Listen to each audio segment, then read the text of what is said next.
दूध किस किस को नहीं पसंद? बेसिकली दूध बच्चों को ही नहीं पसंद होगा, वो भी इनिशियल स्टेजेस पे। बट उनके लिए भी सॉल्यूशन है, Complan, Bournvita and Horlicks type की चीज़ें।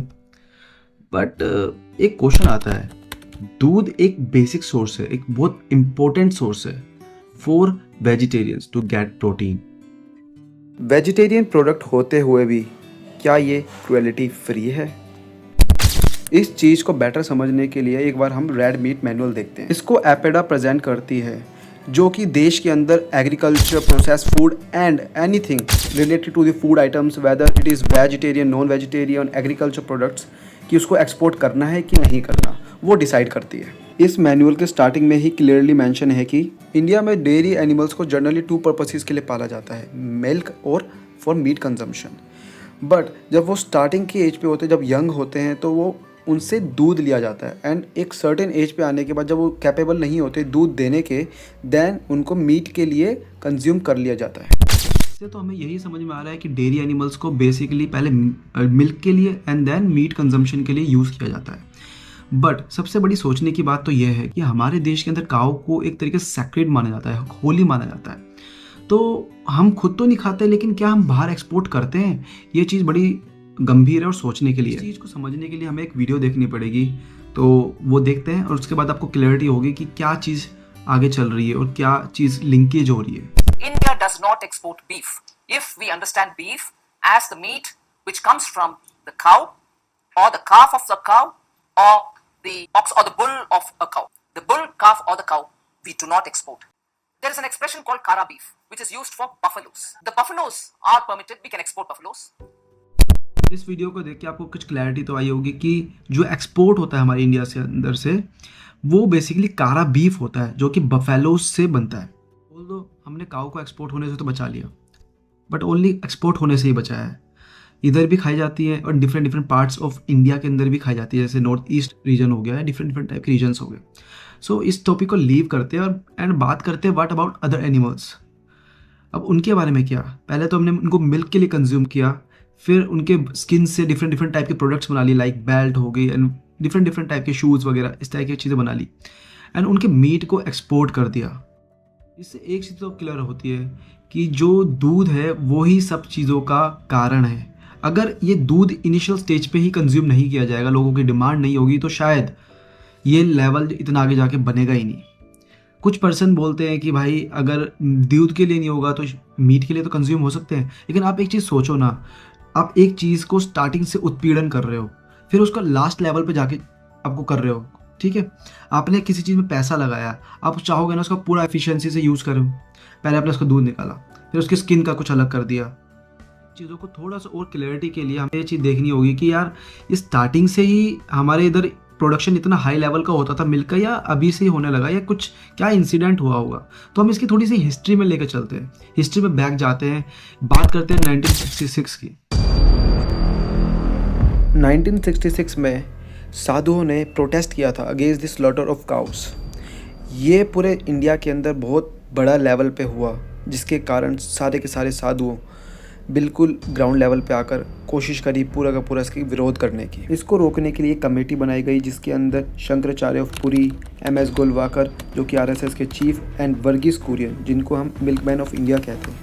उनकी autobiography I too had a dream में उन्होंने क्लियरली मेंशन किया है, मेरा संक्षिप्त गाय वध पर किसी भी प्रतिबंध को रोकने के लिए था। डेयरी व्यवसाय में अस्वास्थ्यकर गायों को बाहर रखने के लिए हमारे लिए यह महत्वपूर्ण था ताकि उपलब्ध संसाधनों का उपयोग स्वस्थ और उत्पादक मवेशियों के लिए किया जा सके। मैं इस चीज तक की अनुमति देने के लिए तैयार था कि कोई भी उपयोगी गाय नहीं मरनी चाहिए। यह वह बिंदु था जिस पर शंकराचार्य और मैंने हमेशा गर्म तर्क में प्रवेश किया। मैंने लगातार उनसे पूछा, आपकी पवित्रता, क्या आप सभी बेकार गायों को लेने जा रहे हैं जो कुछ भी नहीं कर रहे हैं, और उनकी देखभाल आप क्या उनके मरते दम तक देखोगे? उनके पास मेरी इस क्वेरी का कोई जवाब नहीं था। अगर आज भी हम ये सोच रहे हैं कि दूध के प्रोडक्ट्स या दूध को कंज्यूम करने से हम श्री कृष्ण जी की ओर पास चले जाएंगे, या उनकी परंपरा या उनकी ट्रेडिशन को फॉलो करेंगे, अपने सनातन वैदिक जो अपनी विरासत है उनको आगे बढ़ाएंगे, तो ये बहुत गलत चीज़ है। क्योंकि ऐसा करके हम उनके साथ तो नहीं चलेंगे, बल्कि वर्गीस कुरियन के साथ खड़े हैं। ये दूध हमारे स्टार्टिंग से कल्चर और ट्रेडिशन के अंदर ही समाहित है।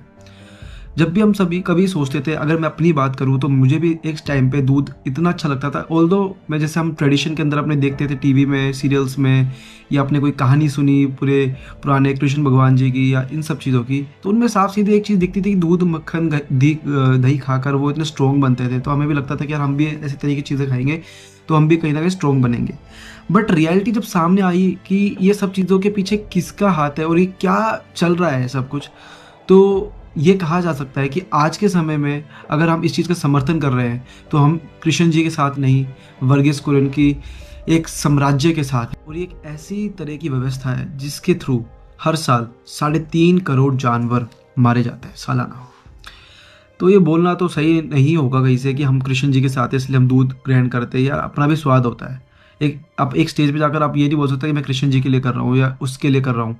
आपको पता है कि मुझे दही पसंद है, मुझे आइसक्रीम पसंद है मिल्क वाली, या मुझे कोई भी मिल्क प्रोडक्ट्स पसंद है। आप अपने टेस्ट के लिए कर रहे हो। बट आपने एक चीज़ सोची कि हम उस टेस्ट के लिए, उसके पीछे का कारण क्या है, उसके पीछे का इतना प्रोसेस क्या है, कैसे वो चीज़ मेरे पास आती है, हमें नहीं पता। इतने सारे लोग हैं इंडिया के अंदर या वर्ल्ड के अंदर, उनका खपत कैसे पूरी होगी इतने सारे से। पहले तो एक जानवर को हम आर्टिफिशियली इंसेमिनेशन करके, उसको परेशान करके उसको प्रेग्नेंट करते हैं और वो लगातार कई सालों तक चलता है। एंड उसके बाद उसका शोषण किया जाता है हर स्टेज पे, उसके दूध को कंज्यूम किया जाता है।